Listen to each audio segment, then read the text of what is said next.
Ashamar kafuun hordoftoota FiB irraa Dirree Ispoortii FiB isiniif qabannee dhiyaannee jirra. Dirree Ispoortii FiB keenyaan yeroodhaaf egaa addaan kunneetu kan inni nuti turre har'aa jalqabuudhaan immoo torbanitti yeroo tokko Dirree Ispoortiitiin keessummoota akkasumas dhimmoota ispoortii irratti namoota isaan ilaallata jennu asitti isinii waamuudhaan gaaffiif deebii isaan waliin ni taasisna. Dhimmoota ispoortii irratti xiinxala garaagaraa isiniif dhiyeessina. Har'as egaa atileetii tokko isiniif qabadhee dhiyaadheetiin jira. Atileetiin har'aa isiniif qabadhee dhiyaadhee Atileet Gammachuu Amanuuti. Atileet Gammachuu Amanuu paara oloompikiidhaan yookaan dorgommii atileetiksii qaama miidhamtootaatiin nama dorgommii sana keessatti ga'eewwan hedduu taphachaa jirudha. Akkasumas biyya isaatiif immoo badhaasawwan garaagaraallee nama fideefii dhufedha. Isa waliin turtii taasisna. Amma xumura sagantaa kanaatti nu faana tura. Sagantaa kana qindeessuun kan isin faana tura. Mubaarak Bashir gama ogummaa kaameraaf teeknikaan immoo seenaa lammii nu faana jira. Waliin tura. Bagana kan dhufte. Ayyee bagana gaana eegdani. Mee Gammachuun Amanuu eessatti dhalatee eenyudha? Maqaan koo Gammachuu Amanuun jedhama. Godina Horroo Guduruu Wallaggaa aanaa Jaarraga jaartee magaalaa Jaarraga jedhamtu keessatti dhaladhee guddadhe. Mee gara atileetiksiitti osoo hin deemin dura paara olompikii irratti kan itti hirmaattu. Mee paara olompikii irratti akka ati hirmaattuuf yookaan immoo gosti ati ittiin hirmaattu maali? Ani yeroo jalqabaaf akka ittiin hirmaachuu danda'e aanaatii gara godinaa yeroo deemu asalxaanyiin Abubakar kan jedhamu ture godina Horroo Guduruu Wallaggaa keessa. Isatu fiigichi qaama miidhamtoota jira wayis immoo paara olompikii jira jedhee gara fiigicha kanaatti kan na seensisadha. Inni gosti miidhamaa kun immoo T46 wayin immoo miidhama ciqileedhaa olii. Miidhama ciqileedhaa oliiti. Mee miidhama ciqileedhaan oliitiin kan itti dorgomtu. Mee dorgommiiwwan gosa akkam akkamii irratti hirmaatteetta? 2011 magaala Morookoo Maraakaash jedhamtu keessatti meetira 800nis meetira 1500nis hirmaadheen ture. Meetira 800 sadaffaan bahee meetira 1500 immoo tokkoffaa baheen meedaaliyaa lama qabadheen gara biyya kootti deebi'e. Sanaan alatti dorgommii shaampiyoonaa addunyaallee dorgomteetta. Achirratti mee akkam ture? Achirratti hin qophoofne ture yeroo sana Dubaay irratti ture alam shaampiyoonaa wayis immoo hambiyyaa ture. Achirratti dorgommiinis yaa bareedaa ture. Akka addunyaarraa arfaffaan bahe. Afuraffaa baate. Meetira meeqaan kan itti dorgomte jirti? Meetira 1500. 1500. Dhiyeenya kana immoo dhimmoota dhimma si ilaallatanitti gara duubaattan deebi'a jedhetanii waa'ee kee hanga tokko hawaasni akka beekuu fi olompikii Tookiyoo irratti hirmaatteetta. Atileetota sadan biyya bakka bu'anii deeman keessaa tokko turte. Mee Tookiyoon akkam ture? Tookiyoon yaa'u biyyi isaa baay'ee bareeda ture. Yaa'u hin ho'a ture, qilleensa baay'ee ho'a ture, ho'a isaan dandeenye malee haala gaariitiin shaakala gaariitiin waa hundumaatiin qophoofnee deemne ture. Yaa akka qophoofne nuun taane malee baay'ee itti qophoofne ture. Isaa baay'ee ho'a ture. Yaa achirratti shanaffaa baheen dippiloomaa argadheen deebi'e. Mee dorgommiiwwan kanarratti komiiwwan hedduutu ka'aa ture gama atileetotaatiin shaakalli gaariin godhameetu jira garuu bakka qilleensa Tookiyoodhaan wal madaalutti shaakalliin hin taasifamne jechuun illee atileetonni komataniitu kan isaan turani. Shaakalli keessan haala qilleensa Tookiyoo wajjin bakka wal madaalutti shaakalaa turtani? Nuti naannuma Finfinnee turre. Yaa haalli ho'aan akka Gambeellaa fa'aa ture. Gambeellaa yaa deemuuf immoo tiraakiin homtoomtiin jijjiiru ture. Yaa asumatti hashaakalluyyuu malee guyyaa sa'aatii aduun bahetti sa'aatii Tookiyoo ilaallata jedhamutti akkasiin baanee shaakalaa turre nuti. Sa'aatii aduu ammaataatti? Sa'aatii 4 fa'aarraas kaanes 3 fa'aarraas 5 fa'aarraas kaanee shaakalaarra turre. Mee akka idil addunyaatti rakkoon paara olompikii waliin ka'u dorgommii qaama miidhamtoota kana waliin kan ka'u hedduutu jira. Mee warreen qaama miidhamoo hin taane dorgommii isaan taasisan kan olompikiitii fi kan paara olompikii akka ilaalcha keetti maaltu garaagara godhe? Yaa federeeshiniin keenyas yaa garaagaradha. Isaaniif ilaalchi keenyaaf ilaalchi isaanii yaa kakootti garaagara qaban jedha. Innis tokkoffaa yoo fudhanne gargaarsi isaaniif ta'uu fi gargaarsi nuuf ta'u bakka waliin argatu jiraamu. Mee maal faatu? Amma fakkeenyaaf isaan waan hundumaa isni gara tiitkiitti yoo deebine wanis immoo uffannaa wanis immoo wayyaa ispoortii hidhannoo amma fakkeenyaaf isaan tiitkii guutuutiin deeman yeroo deeman jechuudha. Jaappaan wanis immoo Tookiyoo yeroo deeman hankeenya garuu gimmaasha nu kennani maaliif akka ta'e hin beeku garaagara ture baay'ee ilaalchi isaanii nurratti baay'ee garaagarummaa qaba. Uwwisuma miidiyaatiin illee akka addunyaatti komee qaba paara oloompikiin miidiyaaleen hedduun illee irratti hin argaman jedhameetu kan inni komatamu. Mee Tookiyootti as teessee olompikii ilaalaatti kan inni turte sana booddee dhagaa duubatti harkifachuudhaan immoo paara olompikiin kan inni geggeeffame miidiyaadhaan akka itti ilaalaa turtee fi dhattee gaafa argitu immoo garaagarummaan jiru mee maali? Hayyee amma nuti yeroo deemne wanis immoo sirna bariinsaa irratti hankeenya akka warra kaanitti miti hanni baname hankeenya sirna nama gammachiisuuf nuti hanni baname baay'inatti tolee akka kootti ginna warra atileetotaa nama lamaan akkanas ta'a ilaaletti nama lamaan han sirni bariinsaa gaggeeffame hankeenyi garuu nama 15 taanee deemne nama 15 sana keessaayyuu namni hafeeru hin jiru haala gaariitiin hanni baname sirni bariinsaa. Sirni bariinsaa gaarii ture. Mee utuu sirreeffame jettee wanti yaaddu jira laata gama olompikii keessattiyyuu koree olompikii Itoophiyaatiin wanta akkasii qaama miidhamtootaaf utuu haalli mijeeffame kan jettu.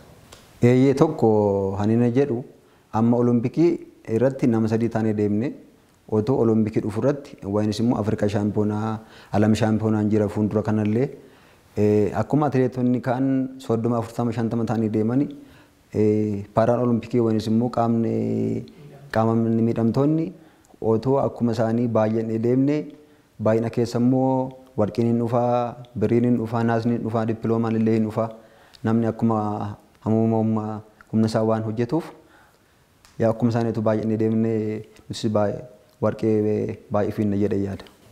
Mee tole gara duubaatti si deebisaati qaama miidhamtoota gaafa jennu gosoota garaagaraa jira warreen erga dhalatanii booddee miidhaman ni jiru warreen immoo uumamaan qaamni isaanii miidhamaa yookaan hir'uu ta'ee dhalatu ni jiru. Mee kan kee uumamaan immoo erguma guddattee yookaan xinnummaa keetti miidhamte laata? Ani xinnummaa kootti ni miidhame balaan itti miidhame balaa fardaan ni miidhame. Balaa fardaa haa ta'uyyuu malee hanga irraatti akka qaama miidhamaatti of ilaalee hin beeku. Innaa baay'ee bareeda ture haalli ittiin of ilaalaa ture. Guyyaa gaaf tokko haala miidhama kootiinis hooma ta'es ofitti moofadhee hin beeku. Innaa kanuma nan as geene. Mee fardaan miidhamtee sana booddee mana yaalaatti yaalamuun hin danda'amne moo akkamittiin? Yeroo sanatti manni yaalallee badaan jiru ture. Badaan jiru achi aanaa keenya irraatii gara godinaa deemuuf fardaan deeme ture. Godina warra guduruu wallaggaa irraatii kaasee hanga Naqqamteetti makiina toottaa wayii tokko ture. Toottaa sana irra keessa teenyee deemne yeroo sana rooba hamaatu ture ni yaadadhu. Rooba hamaa sana keessa deemnee maal jennee anni obsaala gallee kana booda bakka obsaala sana seennee erga obsaala sana seennee bakka fayyuu hin dandeenye bakka hajitu jedhamee bakka kanumaan narraa kutani. Haalli dhukkubbii yeroo sanaatii fi maaltu sitti dhagahama yeroo sanatti maaltu sitti dhagahame ture amma immoo qaama miidhamaa taatee jabaattee bifa kanaan biyya maqaa waamsisuu kee wal bira yoo qabdu dhukkubbii yeroo sanaatii fi amma immoo sadarkaa biyyaatti beekamtii argattee biyya maqaa dhoofsisuun kee akkamitti ilaalta? Ayyee yeroo sana yaa badaayii of hin beeku ture yaa xinnummaa kootti naniin akkas ta'e amma garuu yaa qaama miidhamaa kootti qaama miidhamaa ta'uu kootti baay'ee waan hin gadduun qabu. Maaliif akkuma qaama guutuu labsanatti dorgomanitti dorgomaa turre yaa biyya keenyas maqaa waamsaa jirra baay'ee waan itti gadduun qabu kanatti. Namootni hedduun jiru kan qaama miidhamtoota ta'anii gad of qabanii ati immoo sadarkaa Afrikaatti illee badhaasota garaagaraa argamsiisteetu kan itti jirtu biyyaa fi sadarkaa idil addunyaatti illee dorgommiiwwan garaagaraa irratti hirmaatteetu kan itti jirtu hanga Olompikii Tookiyootti deemteetta. Warra kaaniif maal laamta? Isaan qaamni miidhamaan eenyuyyuu taanaan namni waa'ee miilli isaa miidhamee, waa'ee harki isaa miidhamee, waa'ee iji isaa miidhamee miti. Waannaan sammuun ofii hin miidhamiin malee namni eenyuyyuu jabaatee lafa jiru irratti haala jiru irratti yeroo jiru irratti waan hundumaa irratti hojjetannaan barumsaanis ta'e fiigichaanis ta'e gosa hundumaatiin bakka gosa hundumaa gosa ispoortiitiinis ta'e gosa barnootaanis ta'e gosa waa garaagaraatiin jabaatee hojjetannaan lafan hin geenye hin qabu jedhee yaada. Mee haalli shaakallii keessanii wal dorgommiin gara fuulduraatti isa deemaatti kan inni jiru sanarrattis ni hirmaattadhe tan abdadhaa. Mee haalli shaakala keessanii leenjistoonni keessan akkamimme? Leenjisaan kun Yashixilaa Kaasaa jedhama. Isa wajjiniin baay'ee nama jaallatudhaanis baay'ee nama isa jaalladhudha. Shaakala torbetti yeroo jaana hojjechiisa. Torbee keessa guyyaan tokko guyyaan sanbataa yaa boqonnaadha. Shaakala keenya seeraan hojjechaa jirran itti qophaa'aa jira dorgommii dhufuutti. Dorgomtoota warra kaan waliin sa'aatiin ati qabdu maal fakkaata? Paaraalompikii kanaan namoonni hedduun ni jiru biyya keessas biyya alaas yeroon ati amma qabdu maal fakkaata? Sa'aatii dhuunfaa keetiif fooyyeffattee tanatti fakkaata olompikii irratti? Ani hanga irratti fooyyeffachaa jira. Inni Morokootti fiigee fi inni Dubaayitti fiigee tokko miti. Inni Dubaayitti fiigee fi inni asitti wayinis immoo Jaappaanitti fiigee tokko miti. Baay'ee fooyya'aa jira. Deemsa keessa fooyyessaa jiran. Meetira 1500 sa'aatiin ammatti qabdu meeqa? Sa'aatiin ani qabu Afrikaa irratti bara 2011 3:59 ture. Bara 2012 3:57 ture. Lamaan fooyyessite. Bara nammoo Jaappaan wayin Tookiyootti 3:56 fiigee yaa fooyya'aa jira. Fooyyessaa jirta. Mee gara fuulduraatti maal sirraa eegna? Yaa gara fuulduraatti yaa jabaadhee hojjechaa jira. Eenyuyyuu taanaan itti naalanne warqiitti namni dhalateeru hin jiru. Hojjetee fida namni hundumtuu. Anis hojjedhee akka namni tokko hannarraa eegamu gosa waa hundumaatiinis ta'e hojjedhee akka namni tokkotti biyya koof warqii baay'ee na hawaa jira. Warqee baay'ee fiduu biyyaaf. Egaan kabajamtoota hordoftoota FiB Dirree Ispoortiiti kan isin biraan gahaa jiru. Dirree Ispoortii keenya har'aatiin immoo gammachuu amanuu waliin jirra. Atileet gammachuu amanuuti. Atileetiin kun egaa akka biyyaatti paaraolimpikiidhaan dorgommii qaama miidhamtootaatiin badhaasota garaagaraa biyyaaf nama argamsiisedha.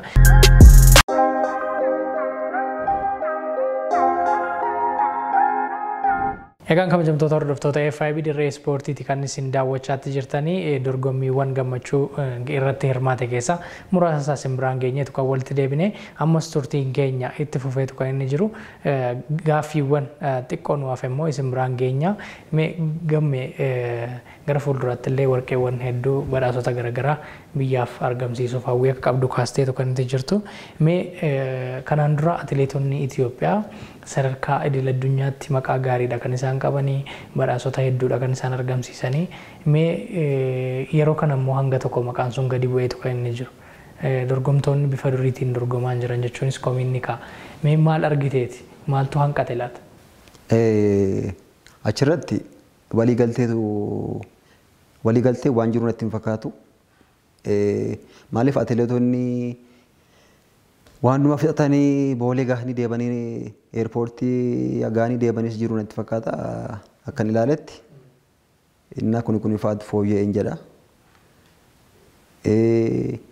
bakka walii magalteetu dhiibe natti fakkaata akka kootta jiratti.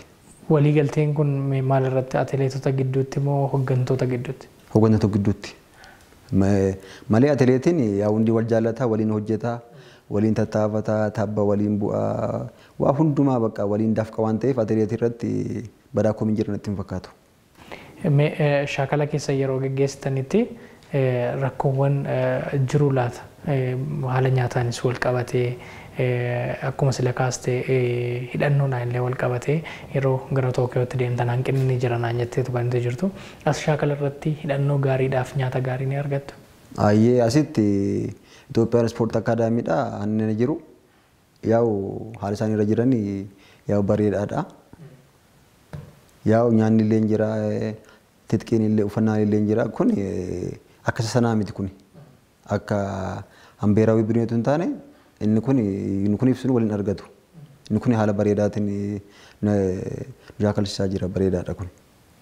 Toleme dorgommiiwwan gara fuulduraatti si eeggatan hedduutu jira.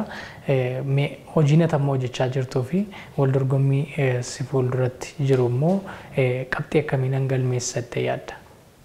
Amma dorgommii olompikii haqanii arganii deebi'uun waa guddaadhaan jedha akka kootti. Namni achi deebi'ee dhufe maaliif meeqaffaa akka ba'e waan beekuuf hojiin maaltu akka saafe maaltu akka isa barbaachisu jabina irratti moo ispiidii irratti moo wayinis immoo afur irratti kan jedhu abbaan isaa beeka. Innaa jabaatee hojjechuu qaban jedha. Jabaatee hojjete biyya isaaf yaa akkuma atileetota warra kaanii warqii argamsiisuu qaban jedha.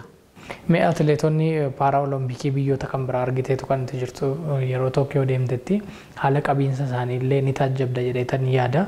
Mee biyyootni biraan akka isaan ittiin atileetota isaanii qabatanii fi biyyi keenya atileetota akka isinitti qabattu akkamitti ilaalte?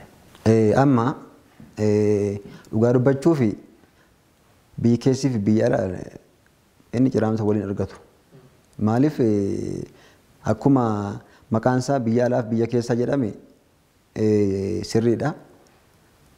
Hankeenya irratti xinnoo akkan isaanii miti. Haalli ittiin ilaalamaa jiru jechuudha. Otoo akka isaaniitti wanti hundumtuu gotamee haala gaariitiin amma fakkeenyaaf qilleensi hin to'atamaa, bakka ciisicha isaanii hin to'atamaa.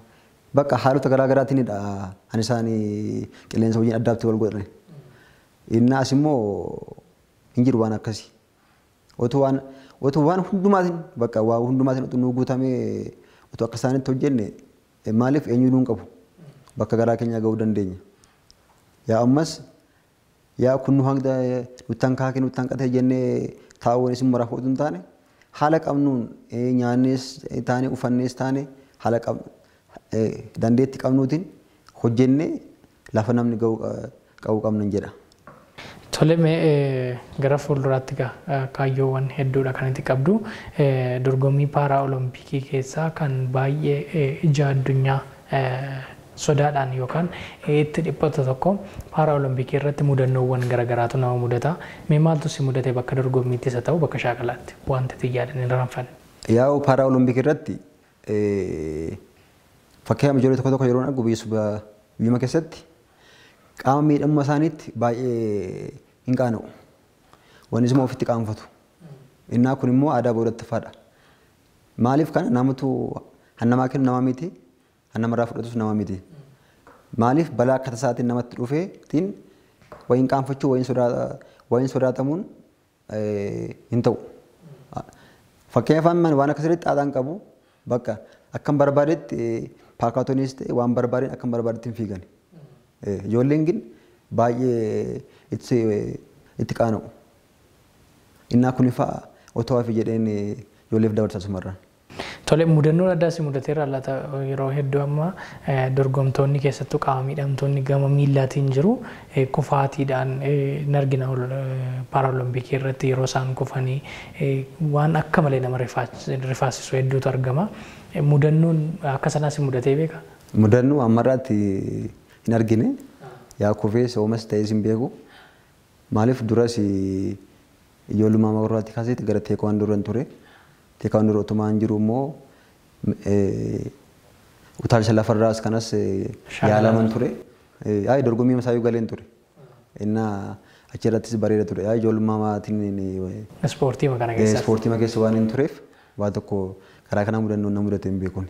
Tole mee dhumarratti wanti jettu yoo jiraate sagantaa keenyas gara goolubutti deemarra. Yaa umarratti ani galateeffachuu barbaadu leenjisaa shaakalaan eegalsiisee Abookarrii fi Yashtalaa Kaasaa akkasumas leenjisaa Abeewwotu atileetota gama hundumaatiin bilbilaanis ta'e qaamaanis ta'e na jajjabeessanii na wajjin taatanii gargaarsaanis ta'e waa hundumaatiin na gargaaranii na wajjin ta'anii waan hundumaatiin guddaa galatooma jechuun barbaada. Ulfaadhaa. Tole isaatis asitti argamtee muuxannoo qabdu akkasumas immoo hawwii kee gara fuulduraan nu qooduu keetiif galatooma ulfaadhu. Hayyee isinis galatooma guddaa galatooma. Miidiyaa kanaaf na waamtanii na affeeruu keessaniif guddaa galatooma. Yeroo biraas akkasumatti deebina jedha. Tole. Galatooma. Egaan kabajamtoota hordoftoota FiB irraa Dirree Ispoortii FiBti kan isin biraan gahaa turre. Dirree Ispoortii FiB keenya har'aatiin immoo gammachuu amanuu waliin kan nuti turtii taasisne muuxannoowwan hedduu irraa argattaniitu jedheetan abdadha. Akkasumas immoo gorsa inni isinii dabarse warreen qaama miidhamtoota taatan hojiitti ni hiiktu jedheetan abdadha. Akkasaa kana biyyaaf fakkeenya ta'uu ni dandeessu. Kallattii barbaaddaniin gama fedhii keessaniitiin gama dandeettii keessaniitiin yoo hojii keessan irratti xiyyeeffattan milkaa'uu wanti isin hin dandeenyeef hin jiru. Qophiin Dirree Ispoortii FiB keenya har'aa kana fakkaata ture. Isin biraan ga'uun kan isin faana ture. An Mubaarak Bashirii gama ogummaa kaameeraaf teeknikaatiin seenaa lammiin faana ture. Qophiileen FiB afanitti fufu.